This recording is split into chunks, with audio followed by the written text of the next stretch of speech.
ایک نشست اسی مقام کے اوپر میری آپ لوگوں کے ساتھ ہوئی تھی، اور اس نشست کے اندر میں نے آداب المریدین بیان کیے تھے، یعنی مرید کے کیا آداب ہوتے ہیں اپنے شیخ کے دربار میں جس وقت وہ حاضر ہوتا ہے، اپنے شیخ کے ساتھ جس وقت مجلس رکھتا ہے، مجلس کرتا ہے، اس کے کیا آداب ہونے چاہیے۔ وہاں پر ایک بات رہ گئی تھی کہ حضرت غوث پاک رضی اللہ تعالی عنہ، چونکہ مرید کے آداب میں سے یہ بھی ہے کہ شیخ جس وقت سماع کی مجلس کے اندر حاضر ہو تو مرید کو کن آداب کا خیال رکھنا چاہیے۔ تو یہ ایک بات رہ گئی تھی، اس کے متعلق میں عرض کر دوں، لیکن پہلے یہ بات آپ ذہن کے اندر رکھیں کہ وہاں پر ہم نے جو آداب بیان کیے تھے وہ حضرت سیدنا شیخ عبد القادر جیلانی، حضرت غوث پاک رضی اللہ تعالی عنہ آپ کی غنیت الطالبین سے بیان فرمائے تھے۔ تو حضرت صاحب رحمۃ اللہ تعالی علیہ آپ کا جو مسلک ہے سماع کے متعلق، آپ نے غنیت الطالبین کے اندر واضح طور کے اوپر یہ لکھا ہے کہ سماع، قوالی، مزامیر، رقص، یہ کہتے ہیں ہم اس کو جائز نہیں سمجھتے، لیکن ساتھ یہ بھی لکھتے ہیں کہ ہو سکتا ہے کہ سماع سننے والے جو لوگ ہوتے ہیں تو اس طرح ممکن ہے کہ سماع کے جو الفاظ ہوتے ہیں، جو معانی ہوتے ہیں، تو ہو سکتا ہے کہ ان کے اندر جو آتش محبت ہوتی ہے وہ سماع سن کے بھڑک اٹھے اور وہ لوگ ان کی توجہ اللہ تعالیٰ کی بارگاہ کے اندر چلی جائے۔ تو آج کی گفتگو کا خلاصہ یہ ہے کہ ہمارے سلسلے کے اندر یہ چیز داخل نہیں ہے، سماع وغیرہ ہمارے سلسلے کے اندر داخل نہیں ہے، لیکن جو لوگ اہل لوگ ہوتے ہیں، اہل لوگ ہوتے ہیں، وہ اگر کرنا چاہیں تو کر سکتے ہیں، لیکن اس کے کچھ آداب ہوتے ہیں، ٹھیک ہے۔ اس کے آداب کیا ہیں؟ میں آپ کو پہلے بھی بتا چکا ہوں کہ اس کے آداب یہ ہیں: زمان، مکان اور اخوان، یعنی زمانہ قوالی کا، اس کا خیال رکھنا چاہیے، اوقات کا خیال رکھنا چاہیے، جگہ کا خیال رکھنا چاہیے، اور قوالی سننے والے لوگ کون ہیں اور قوالی سنانے والے لوگ کون ہیں، اس بات کا خیال ہر صورت رکھنا چاہیے۔ بہرحال اس طرح ممکن ہے کہ قوالی کے الفاظ اس طرح ہوں، ان کے معانی اس طرح ہوں کہ سننے والا صاف طبیعت ہو تو اچھے دل کے ساتھ اگر وہ قوالی سنے تو اس کی توجہ اللہ تعالیٰ کی ذات اقدس کی طرف چلی جائے، تو ایسے لوگ بلا شبہ قوالی کے اہل کہلاتے ہیں۔ لیکن اگر وہ قوالی سن کر اس شخص کا دل اور دماغ دنیاوی لذتوں کے اندر کھو جائے، دنیاوی عشق کی طرف چلا جائے، اور اس کی جو طبیعت ہے اور اس کی جو نفسانی خواہشات ہیں وہ مچل جائیں، تو ایسے لوگوں کے لیے قوالی سننا درست نہیں ہے۔ تاہم قوالی کے آداب یہی ہیں کہ اپنی شیخ کی مجلس کے اندر جب وہ بیٹھے تو اسی طرح ہونا چاہیے کہ بالکل خاموش بیٹھنا چاہیے، یعنی کسی قسم کی فرمائش نہیں کرنی چاہیے۔ جو قوال ہوتے ہیں، بعض لوگوں کی عادت ہوتی ہے کہ ان کو لقمہ دیتے رہتے ہیں کہ یہ پڑھیں، یہ پڑھیں، یہ پڑھیں۔ تو حضرت غوث پاک رضی اللہ تعالیٰ عنہ آپ لکھتے ہیں قوالی کے آداب میں سے یہ ادب ہے کہ اپنے شیخ کی بارگاہ کے اندر ہمہ تن گوش ہو کر بالکل خاموشی کے ساتھ بیٹھیں، کسی قسم کی بات نہ کریں، اور اپنے آپ کو اللہ تعالیٰ کے سپرد کر دیں، اپنے شیخ کے سپرد کر دیں۔ وہ جو وزن ہوتا ہے نا قوالی کی مجلس کا جو وزن ہوتا ہے، تو یہ بات یاد رکھیں کہ وہ وزن ہوتا ہے مرشد کے اوپر۔ جب آپ اپنے آپ کو مرشد کے حوالے کر لیتے ہیں نا تو قوالی کا جو اثر رسوخ ہوتا ہے نا، پہلے وہ اس تک پہنچتا ہے، بعد میں آپ تک پہنچتا ہے، تو آپ کو کسی قسم کا نقصان بھی نہیں دیتا۔ میں پہلے بھی آپ لوگوں سے یہ بات کر چکا ہوں، ایک دفعہ میں نے آپ کو سنائی تھی قوالی کے متعلق جس وقت میں نے بات کی تھی، اور آج دوبارہ میں آپ کو پھر یہ بات سنا دیتا ہوں کہ میرے جو استاذ یہ مکرم ہیں، شیخ الحدیث و تفسیر، استاد العلماء حضرت قبلہ الحاج سلطان محمود صاحب دریا شریف رضی اللہ تعالی عنہ، آپ نے مجھے فرمایا تھا کہ ہمارے چونکہ قادری سلسلے کے اندر قوالی نہیں تھی، تو آپ فرماتے ہیں کہ میں اپنے والد گرامی حضرت قبلہ بابا جی صاحب دریا شریف رضی اللہ تعالی عنہ آپ کے ساتھ میں گولڈا شریف گیا ہوں، تو گولڈا شریف کے اندر اس وقت حضرت پیر مہر علی شاہ صاحب رضی اللہ تعالیٰ عنہ آپ موجود تھے، تو قوالی ہو رہی تھی، حضرت قبلہ پیر مہر علی شاہ صاحب بیٹھے ہوئے تھے رضی اللہ تعالیٰ عنہ، تو اب حضرت ابو جی نے بھی قوالی سنی ہے۔ تو میں نے واپسی کے اوپر جس وقت ہم گاڑی کے اندر بیٹھے تو میں نے اپنے والد گرامی حضرت بابا جی صاحب دریاوی رضی اللہ تعالیٰ عنہ آپ سے میں نے یہ پوچھا کہ ابو جی یہ قوالی تو ہمارے سلسلے کے اندر نہیں ہے، ہم قوالی تو نہیں سنتے، اس کے باوجود آپ قوالی کی مجلس کے اندر کیوں بیٹھے ہیں؟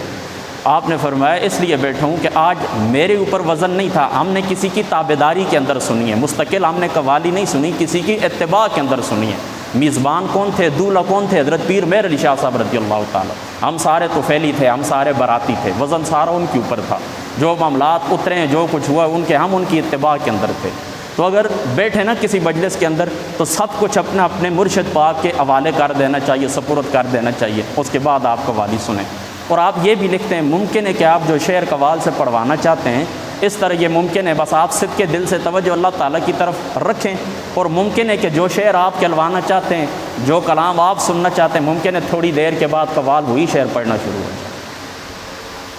تو یہ تو آپ کا قوالی کے متعلق مسئلہ تھا۔ اب چونکہ آداب المریدین بیان ہو چکے تھے، اب مختصراً میں آداب مرشد آپ کو بتاتا ہوں کہ جو مرشد ہوتا ہے اس کے لیے کیا ضروری ہوتا ہے۔ شیخ کے لیے حضرت غوث پاک رضی اللہ تعالیٰ عنہ آپ لکھتے ہیں غنیۃ الطالبین کے اندر، شیخ کے لیے یہ لکھتے ہیں کہ یہ مرید کو قبول کرے اللہ تعالیٰ کا تحفہ سمجھ کر اور صرف اللہ تعالیٰ کی رضا کی خاطر۔ شیخ مرید کو قبول کرے صرف اور صرف کس لیے؟ اللہ تعالیٰ کی رضا کی خاطر۔ پھر فرماتے ہیں اس کے ساتھ اٹھے بیٹھے مجلس رکھے محبت کے ساتھ۔ اگر وہ ریاضت نہیں کر سکتا، سختی برداشت نہیں کر سکتا، اس کے ساتھ نرمی کریں، اور مرشد اپنے مرید کی ایسے تربیت کرے کہ جس طرح ماں اپنے بچے کی کرتی ہے، جس طرح آقا اپنے غلام کی کرتا ہے۔ اور ابتدان کہتے ہیں اس کے اوپر آسان گرفت کرے، یعنی آسانی کے ساتھ اس کو کچھ وظائف دیں، کچھ ریاستیں اس کے اوپر کروائے، ابتدان آسان، پھر تدریجاً انسان اوپر جاتا رہتا ہے۔ جو بندہ جتنا بوجھ برداشت کرنے کے قابل ہوتا ہے پھر اس کے اوپر آہستہ آہستہ وہ بوجھ ڈالتے رہتے ہیں۔ کہتے ہیں آغاز کے اندر اسے حکم دے کہ یہ اپنی طبیعت کو بالکل درست کرے، یعنی اپنے طبیعت کے جو تقاضے ہیں، اپنی نفسانی جو خواہشات ہیں، ان نفسانی خواہشات سے وہ آزاد ہو جائے۔ جس وقت بندہ اپنی طبیعت اور نفسانی خواہشات سے آزاد ہو جاتا ہے تو وہ شریعت کی قید کے اندر چلا جاتا ہے، شریعت میں اپنے آپ کو مقید کر لیتا ہے، طبیعت سے آزاد ہو جاتا ہے اور شریعت کی قید کے اندر آ جاتا ہے۔ پھر فرماتے ہیں کہ اس کے بعد جو شرعی رخصتیں ہوتی ہیں نا، ان شرعی رخصتوں سے چھڑا کر اپنے مرید کو عزیمت کی طرف لے کر چلا جائے۔ اور اگر ابتدا کے اندر ہی مرید کے اندر اس کو صدق نظر آئے، یعنی پیر کو یہ نظر آ جائے کہ میرا مرید سچا ہے، میرا مرید عزیمت والا ہے، صاحب عزیمت ہے، تو پھر ایسے لوگوں سے درگزر سے کام نہیں لینا چاہیے، یعنی یہ شرعی رخصتوں کی طرف لوٹ کر آ جائیں، نرمی کی طرف لوٹ کر آ جائیں، سہولت کی طرف لوٹ کر آ جائیں، اس طرح نہیں کرنا چاہیے، کیونکہ ان کے اندر عزیمت کی قوت موجود ہے، لہٰذا اس کے اوپر سختی کرنی چاہیے تاکہ اس کی طبیعت کے اندر نرمی پیدا نہ ہو، اس کی طبیعت کے اندر آسانی پیدا نہ ہو۔ چوتھا ادب آپ یہ لکھتے ہیں، فرماتے ہیں کہ مرید سے فائدہ اٹھانا شیخ کے لیے جائز نہیں ہے۔ پیر کا اپنے مرید سے فائدہ اٹھانا یہ جائز نہیں ہے، نہ مال سے نہ اس کی خدمت سے، یعنی مرید کا جو مال ہے اس کی طرف بھی شیخ کو توجہ نہیں کرنی چاہیے اور اپنی ذاتی خدمت بھی نہیں کروانی چاہیے۔ میری بات آپ سمجھ گئے؟ اور اس حضرت غوث پاک رضی اللہ تعالیٰ عنہ آپ کے اس قول کو سامنے رکھیں، جو ادب آپ نے بیان فرمائے اس ادب کو سامنے رکھیں، اور موجودہ دور کے آپ پیروں کو دیکھ لیں کہ اس زمانے کے اندر جو پیر ہوتے ہیں عمومی طور پر 90% پیر وہ ہوتے ہیں کہ جو غریب مرید سے ملنا ہی گوارا نہیں کرتے، ان کے ساتھ ملاقات کرنا ہی گوارا نہیں کرتے، یعنی جس مرید کے پاس پیسہ ہے، جو مرید خدمت کرنے والا ہے وہ تو مرید ہے، اس کے ساتھ تو ملاقات ہوتی ہے، اس کو لنگر کھلائے جاتے ہیں، تحفے دیے جاتے ہیں، اس کے لیے دعائیں کی جاتی ہیں، بہت کچھ کیا جاتا ہے، لیکن غریب اور مسکین جو مرید ہوتا ہے اس کے ساتھ ملاقات بھی نہیں کرتے۔ یہاں پر جس جگہ کے اوپر میں بیٹھا ہوں میرے ساتھ حافظ صاحب بیٹھے ہوئے، حافظ ساجد صاحب، آپ ان سے بے شک پوچھ لیں کسی بھی وقت، میں اور یہ کئی دفعہ کئی لوگوں سے ملاقات کے لیے گئے ہیں، وہ پیران عظام ہیں، نامور پیر ہیں، ان کی خدمت کے اندر ہم گئے تو ہم تو مسکین آدمی، میں اور حافظ صاحب موٹر سائیکل کے اوپر ہوتے ہیں، بائک کے اوپر ہوتے ہیں، تو ہم نے پوچھا، کہتے ہیں پیر صاحب کی طبیعت ٹھیک نہیں ہے، پیر صاحب کی طبیعت ٹھیک نہیں، لیکن 2 قدم ہم باہر ہوئے، تھوڑی دیر بعد ملک امین اسلم صاحب وہ MN ہیں، وہ آ گئے، میجر طاہر صاحب آ گئے، وہ بھی MN ہیں PTI کے، وہ آ گئے، تو پیر صاحب کی طبیعت ٹھیک ہو گئی، اچانک دروازے کھل گئے، پیر صاحب باہر استقبال کے لیے دوڑ کے چلے گئے، ننگے پاؤں دوڑ کے چلے گئے۔ تو اس طرح نہیں ہونا چاہیے، وہ لوگ پیر کہلانے کے قابل نہیں ہوتے۔ یہاں پر حضرت غوث پاک واضح طور کے اوپر رضی اللہ تعالیٰ عنہ آپ لکھتے ہیں، آپ فرماتے ہیں کہ مرید کے مال سے اور اس کی خدمت سے پیر کو فائدہ نہیں اٹھانا چاہیے، اور فرماتے ہیں جو اس کو تم ادب سکھاؤ، اس ادب کا صلہ بھی ان سے طلب نہیں کرنا چاہیے۔ صلہ کس سے طلب کرنا چاہیے؟ اللہ تعالیٰ کی ذات اقدس سے صلہ طلب کرنے چاہیے۔ کیوں کہ جو کچھ دیکھیں نا، مرید تمہارے پاس آئے یہ تمہارے اختیار سے نہیں آیا، یہ اللہ تعالیٰ کی ذات اقدس نے بھیجا ہے۔ مرید اپنے اختیار سے، دیکھیں نا، تم تو تقدیر کے مالک نہیں ہو کہ تم نے کوئی تصرف کیا ہے، کوئی اختیار کیا ہے تو بندہ گزرتے گزرتے تمہارے پاس آ گیا، نہیں، اللہ تعالیٰ کی ذات اقدس نے تمہارے پاس اسے بھیجا ہے تربیت کے لیے۔ اللہ تعالیٰ کی ذات اقدس نے تمہیں وسیلہ بنائے اس کی درستگی کے لیے، ایمان کی درستگی کے لیے، عقائد کی درستگی کے لیے۔ لہذا تم اس کی درستگی کرو، اس کی تربیت کرو، اور صلہ کس سے طلب کرو؟ فقط اور فقط اللہ تعالیٰ کی ذات اقدس سے۔ اور فرماتے ہیں چھٹا ادب آپ نے یہ لکھا، یہ نہیں کہ ہر اہل غیر کو مرید بنا لے، ہر اہل غیر کو مرید بنا لے، اس طرح بھی نہیں کہ جو بندہ راستے میں ملے اسے مرید کرتا جائے، نہیں، پرکھنا چاہیے کہ واقعی یہ اللہ تعالیٰ کی طرف سے بھیجا ہوا یا ویسے ہی کھیل کودے۔ کوئی بندہ دیکھے نا کوئی چیز اس کو پکڑانی چاہیے جس کی وہ اہلیت رکھتا ہو، اگر وہ اس کی اہلیت ہی نہیں رکھتا، مرید بننے کی اس کے اندر اہلیت ہی نہیں ہے، صلاحیت ہی نہیں ہے، اس کے اندر طاقت ہی موجود نہیں ہے، صلاحیت ہی موجود نہیں ہے، تو آپ اس کو مرید نہ بنائیں۔ پھٹک کریں، چھان پھٹک کریں، تحقیق کریں، تفتیش کریں کہ واقعی اس بندے کے اندر صدق پایا جاتا ہے، یہ بندہ واقعی اللہ تعالیٰ کے راستے کے اندر چلنے کی اہلیت رکھتا ہے، یا یہ بالکل حال اس دنیا دار ہے۔ ہر شخص کو مرید نہیں کرنا چاہیے، مرید کرتے ہوئے انتہائی سوچ سمجھ کا مظاہرہ کرنا چاہیے۔ پھر بندے کو اشارہ مل جاتا ہے، اللہ تعالیٰ کی طرف سے اشارہ ہو جاتا ہے کہ یہ بندہ تمہارے پاس آئے مرید بننے کے لیے، یا یہ بندہ کسی دنیاوی غرض کے لیے آئے۔